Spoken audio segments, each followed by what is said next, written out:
quand on est passionné, ou comme moi, ou simplement qu'on s'intéresse à ce qui se passe dans le monde de la création, de l'innovation et du design, c'est vrai qu'on constate qu'on vit une période qui est absolument passionnante. C'est incroyable ce qu'on est en train de vivre actuellement autour de l'intelligence artificielle, de cette intelligence artificielle qui s'intègre de plus en plus dans notre quotidien. Alors oui, au début, c'était des applications, des softwares, des interfaces numériques qui nous permettaient de prendre pleinement conscience de cette intelligence artificielle.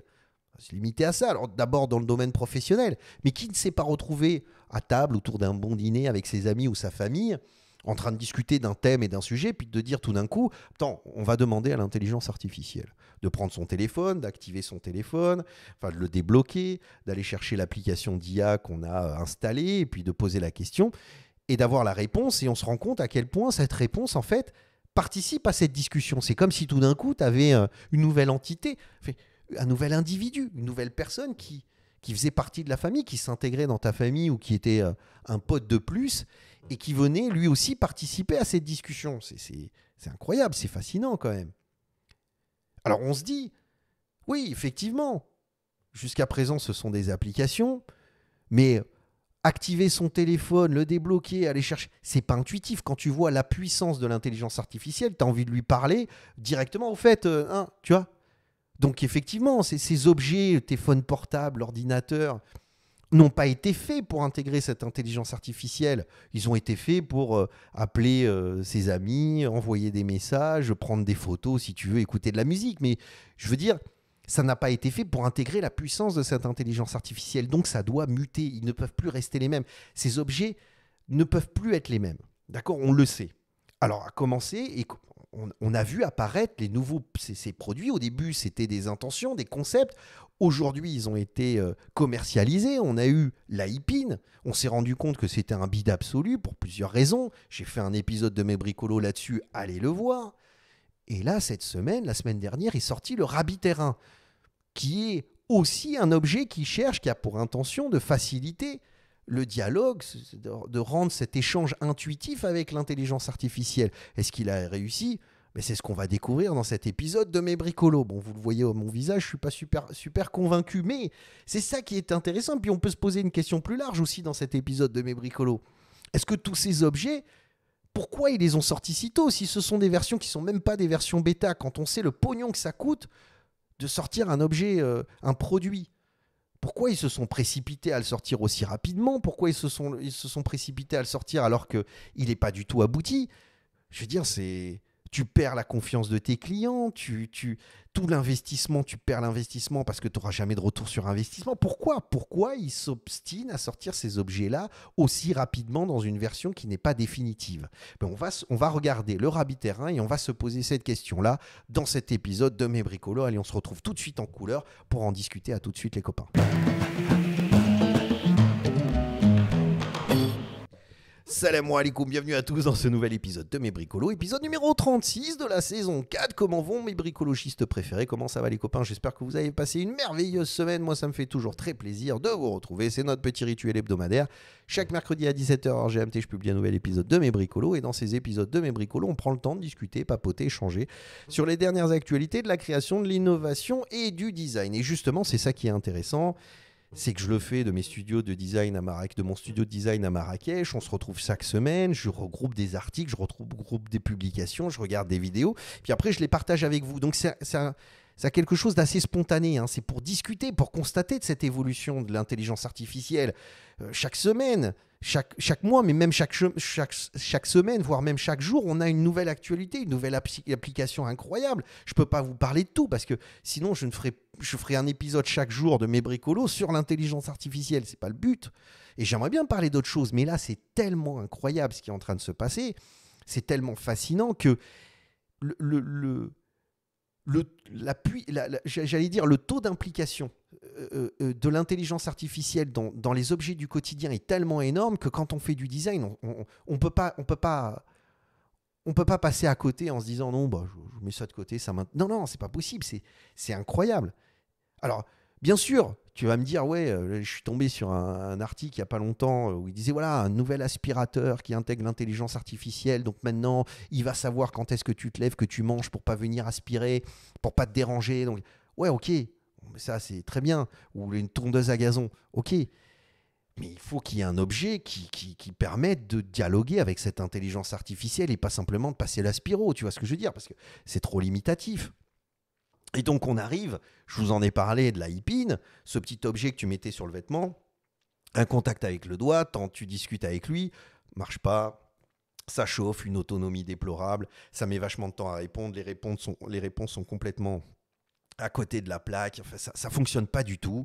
Pourquoi ça fonctionne pas alors que quand tu discutes avec ChatGPT, ben ça fonctionne bien quand tu parles avec ces... Je veux dire, ça marche quand même relativement bien, même avec leur interface qui est totalement archaïque, j'arrête pas de le dire. Mais là, ça marche pas du tout. Ça marche pas du tout, ça fonctionne pas. L'objet ne marche pas. Je dis, voilà. Bon, en plus, tu as un laser qui te tape dans la main. Pourquoi ils ont fait ça? En plus, tu as un micro, donc tout le monde profite de ce que tu racontes. Il y a plein de choses qui ne vont pas dans cet objet. Ok, ça marche pas. Très bien. Bon, on se dit, est-ce qu'ils l'ont sorti trop tôt? Est-ce qu'il va y avoir des mises à jour qui vont permettre de rendre cet objet plus fonctionnel? On se pose la question. Allez voir cet épisode de Mes Bricolos. On fait un tour là-dessus. Enfin, on a beaucoup parlé de ça. Aujourd'hui arrive le Rabbit R1. Tu te dis, bon, ben là, en l'occurrence, c'est une nouvelle marque, c'est un nouveau produit, c'est une nouvelle interface, il y a un écran. Pourquoi pas? Tu le tiens dans la main, il fonctionne avec des écouteurs, tu peux l'associer avec des écouteurs, ce que ne fait pas la iPin. Tu te dis, pourquoi pas? D'accord?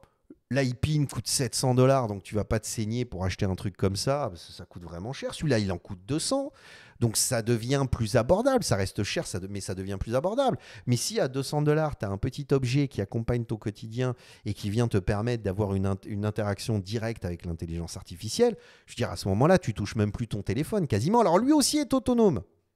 Il marche pas avec ton téléphone, il n'est pas associé à ton téléphone. Il a un écran, tu associes tes comptes Google, machin, truc, Deezer, Spotify à cette machine. Les réponses sont plus rapides, l'autonomie est aussi déplorable que l'iPin. Bon, ça fonctionne à moitié. On a les premières critiques de cet objet. Donc on a, comment il s'appelle, MKBHD qui avait déjà complètement éclaté l'iPin. Il arrive et il dit, bah écoutez, c'est pas beaucoup mieux, quoi. Ça fonctionne pas beaucoup mieux, ça marche pas terrible. Bon, c'est pas hyper fonctionnel. On a Dave Toody aussi que je regarde très souvent. J'aime bien ses analyses. C'est un peu plus technique, mais ça me plaît bien. Lui, il compare à l'iPin et il dit oui, au final, certes, le fait d'avoir un écran, ça rend la chose un peu plus fonctionnelle, un peu plus intuitive. Mais les deux se posent la question de la roulette, du bouton et de la roulette. Alors, c'est Teenage Engineering qui a fait le design, c'est cette marque, enfin cette agence qui a fait le design de l'iPin. Bon, ils sont très connus pour leur côté un petit peu analogique. Moi que j'aime bien au final, mais c'est des objets qui sont absolument pas intuitifs. C'est-à-dire on est sur un objet, certes, qui est sympa, c'est joli, ça clignote dans tous les sens, ça a des boutons. On a fait un épisode de Mes Bricolos, l'objet pour parler à l'IA et le retour à l'analogique, avec cette volonté de dire plus on va aller vers le monde numérique, plus on va avoir envie d'avoir un rapport tactile à l'objet et se détacher un peu de ce monde numérique qui est difficilement, qu'on perçoit difficilement. On reste quand même, on a besoin de contact, donc revenir avec des boutons, avec des petites molettes et revenir dans un monde un petit peu analogique permet de créer un lien plus direct avec le monde numérique.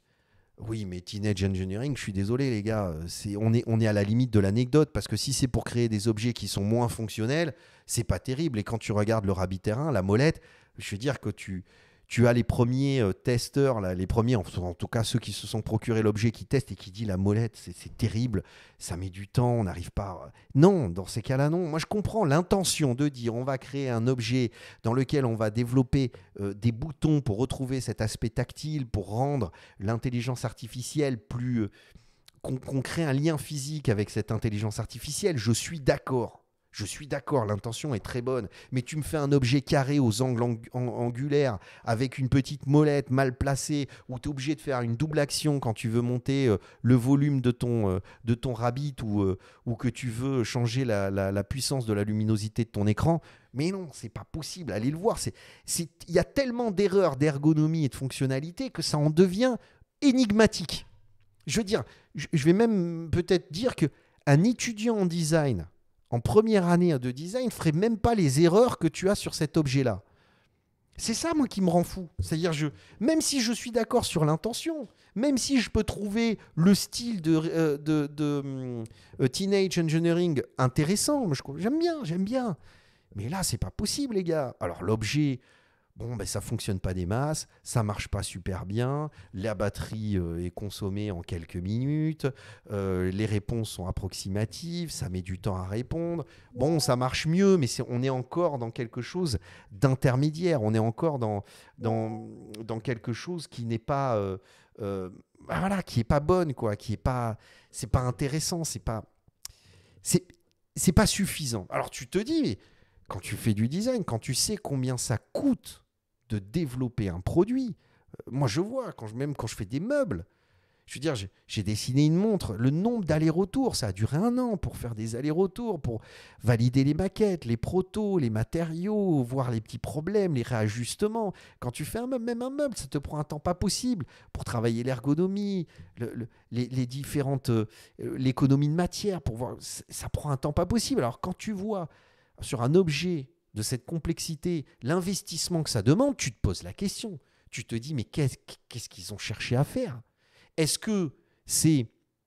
Il y a tellement de pognon qui ont été déversés dans cette opportunité qu'est l'intelligence artificielle, que les mecs se sont dit, on va prendre du pognon, on va sortir un objet qui n'est même pas en bêta, mais comme ça, on l'aura sorti, et puis après, on verra ce que ça donne? Ou est-ce qu'il y a une autre idée? Est-ce qu'il y a une autre volonté? Moi, je ne peux pas croire qu'on dépense autant d'argent pour finalement dire ouais, ben merci, au revoir, quoi. Alors, moi, je vous parle de certains youtubeurs tech qui ont fait les premières analyses, enfin les premiers tests de ce Rabbit Terrain et qui ont dit que ça marchait pas du tout. Mais bon, je veux dire, les publications autour de cet échec et du constat de l'échec de ces deux interfaces est unanime. Alors, c'est vrai qu'après, tu arrives sur un article de Futurism qui te dit, mais attends, ce démarrage de l'intelligence artificielle ressemble un petit peu comme de gouttes d'eau à la bulle .com. Je ne sais pas si vous vous souvenez de la bulle .com. Enfin, moi, je suis suffisamment jeune pour m'en rappeler. J'adore comment j'ai inversé le truc. Je suis suffisamment vieux pour m'en rappeler, voilà. Merci d'avoir corrigé. Hein. Mais dans fin des années 80, avec Internet, c'était incroyable. Moi, j'ai vécu les premiers pas d'Internet. C'était phénoménal. Tu te disais, waouh, mais qu'est-ce qu'on peut faire? C'est incroyable. Tout le champ des possibles est phénoménal. Et il y a eu un tel engouement qu'il y a eu mais c'est des semi-remorques de thunes qui ont été déversées, des startups qui poussaient de partout. T'allais boire un verre, moi j'avais 20 ans à l'époque, t'allais dans un bar boire un verre, un jus d'orange, un Schweppes tonic, un Coca-Cola, enfin peu importe. Et tu disais, ah tiens, qu'est-ce que tu fais? Le mec te disait, ah, je suis dans une startup .com web, j'ai une nouvelle, je suis en train de développer un site internet qui permet d'acheter des chaussettes. Tu étais là, tu disais, ah ouais, d'accord. Parmi tous ces projets complètement foireux, il y en avait toujours, bien sûr, qui étaient très intéressants, où tu disais, mais t'étais impressionné par la vitesse à laquelle ça allait, même un peu dépassé par la vitesse à laquelle ça allait, et tout ce qui était proposé. Bon, mais ça a été une bulle. Qui a complètement éclaté. Beaucoup se sont retrouvés à perdre tout leur pognon et à avoir dépensé non seulement de l'argent, mais aussi du temps dans quelque chose qui n'a pas du tout fonctionné. Donc évidemment, la question que pose Futurism est totalement légitime. Est-ce que Humane, Rabbit et toutes ces marques qui sont en train de développer leur objet qui va incarner l'intelligence artificielle, est-ce que c'est pas des startups qui prennent du pognon, parce que c'est des millions de dollars qui sont investis dans ces projets-là. Enfin, les investisseurs, il faut y croire. Hein. Moi, je serais un investisseur, je serais un peu déçu parce que je me dirais, ça tient pas vraiment la route par rapport au truc. Tu vois ce que je veux dire? Je serais plutôt déçu, quoi. Je me dis, oh là là, mon pognon, je sais pas si je vais retrouver l'argent que j'ai posé dedans, quoi. Alors, dans les applications, c'est vrai qu'il y a plein d'applications qui sortent. Je ne vous parle pas de toutes les applications, mais je veux dire, chaque semaine, il y a une nouvelle application qui sort autour de l'intelligence artificielle, de ce qui est en train de se passer. Ouais, j'ai l'idée, je vais faire ci. Alors, ce travail d'expérimentation est très intéressant parce qu'il nous permet de nous rendre compte des possibles, du potentiel. Et quand tu vois comment Internet aujourd'hui fait partie de notre quotidien et intégré dans chaque chose qu'on fait dans notre quotidien, tu te dis que si ça a le même impact, que l'intelligence artificielle a le même impact qu'a eu Internet à l'époque, bah, c'est prometteur sur comment cette intelligence artificielle va s'intégrer dans notre quotidien. Si tant est que tu te dises que c'est un avantage, hein, parce que ça c'est un autre débat. D'accord ? Mais cette question de la bulle économique autour de l'intelligence artificielle, enfin de cette bulle spéculative autour de l'intelligence artificielle, c'est vrai que tu peux te poser la question. Et après, tu dis, mais... Et là, je trouve que cet article est très intéressant de Medium, qui te dit les raisons pourquoi le Rabbit et le Rabbit R1 et le Human AI Pin n'ont pas marché. Et est-ce que Apple et Google vont pouvoir régler ce problème ? C'est parce qu'on sait, et j'en ai parlé aussi dans un épisode de mes bricolos précédents, qu'Apple et Google, alors Google on le sait très bien, mais Apple on ne le sait pas très bien, mais on peut le deviner avec leurs nouveaux processeurs, le fait qu'ils aient acheté énormément de startups d'intelligence artificielle. C'est qu'on se dit que les prochains, la keynote là, qui va sortir, donc c'est celle du 10 juin 2024, là, donc c'est dans un mois, hein. C'est dans un mois, on va avoir l'Apple Developer Worldwide, la WWDC 2024. Et on se dit, avec tout ce qu'on a vu passer, on est quasiment sûr qu'Apple va proposer un objet qui va intégrer l'intelligence artificielle en natif, c'est-à-dire à l'intérieur de leur téléphone. Je vous dis les leaks, donc là Yanko Design en parle, il dit c'est très excitant de voir comment, parce qu'on a les premiers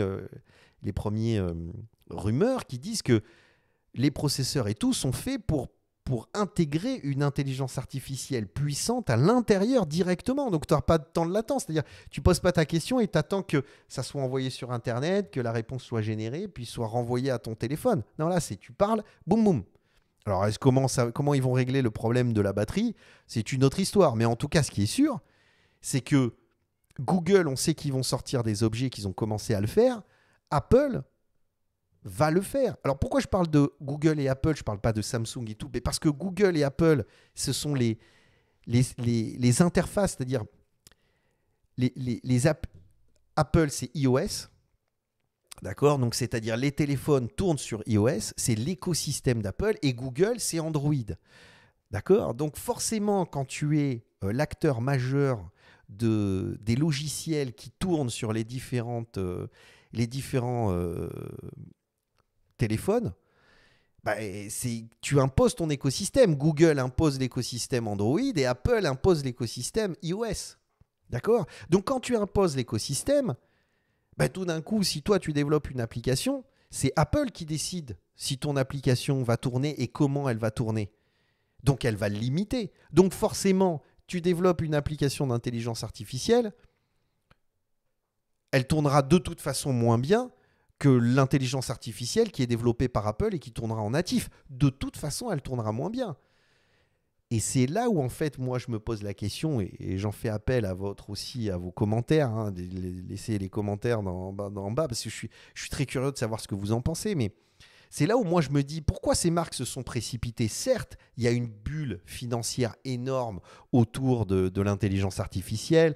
Là, on n'est plus dans le semi-remorque, mais on est quasiment dans le paquebot de thunes qui sont déversées pour développer autour de cette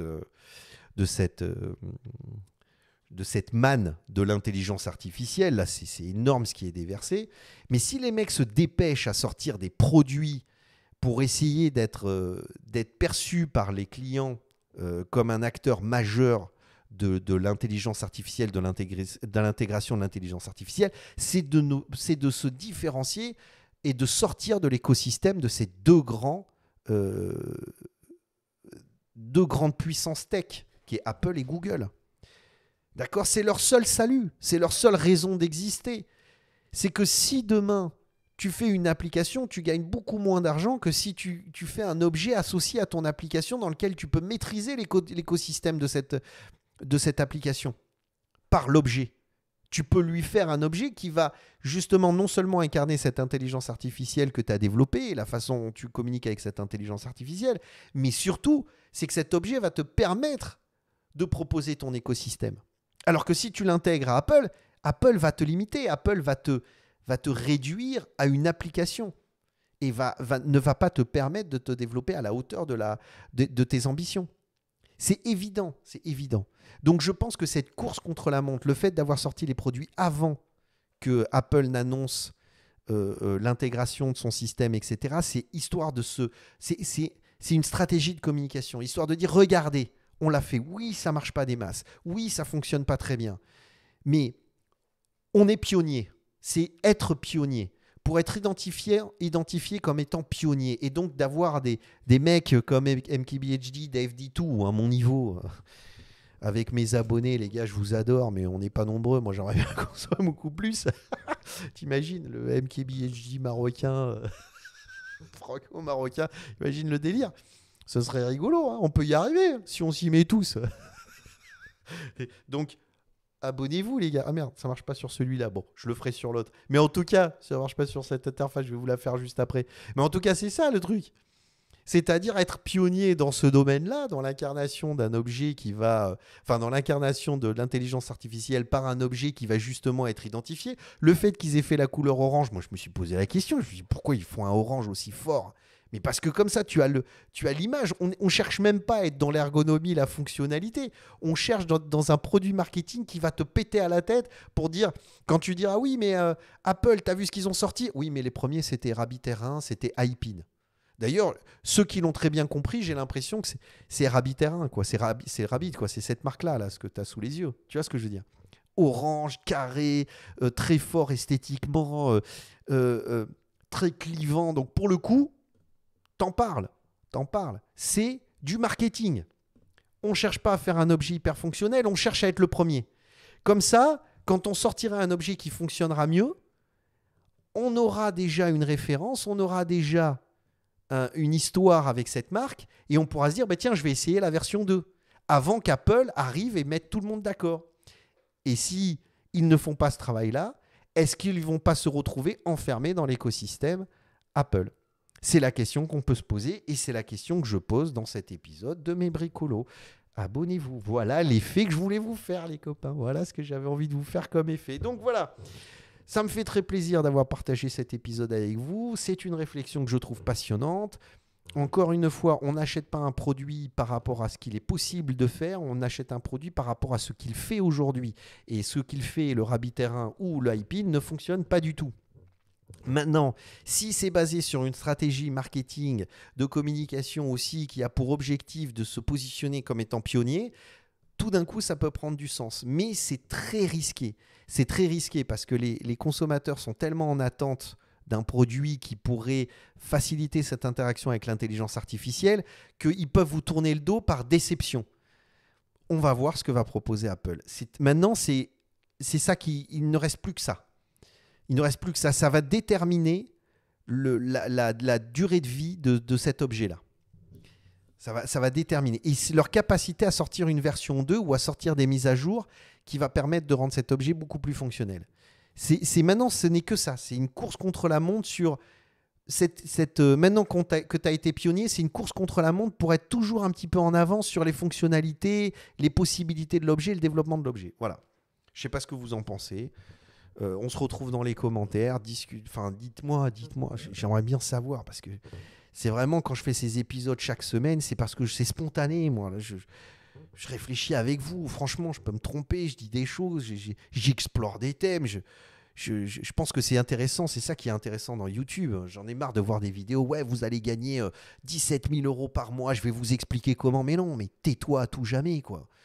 Par contre, tiens, comment tous ensemble, à travers une vidéo, on peut réfléchir ensemble pour trouver des solutions. Dites-moi ce que vous en pensez. Voilà mon expérience. Et on réfléchit ensemble. Là, pour le coup, ouais, YouTube fonctionne bien et c'est ce que j'essaie de faire avec mes épisodes de Mes Bricolos. En tout cas, j'espère que ça vous a plu. Les gars, abonnez-vous, cliquez sur des petits pouces en l'air, mettez des commentaires, les copains. Voilà. Sinon, je vous laisse avec des vidéos qui vont s'ouvrir à droite et à gauche. J'adore faire ça. Et vous avez encore une dernière fois, ma petite tête. Foutez-lui un coup de clic dessus et comme ça vous serez abonné. Voilà les amis, je vous aime, à la semaine prochaine pour un nouvel épisode de Mes Bricolos. Bye.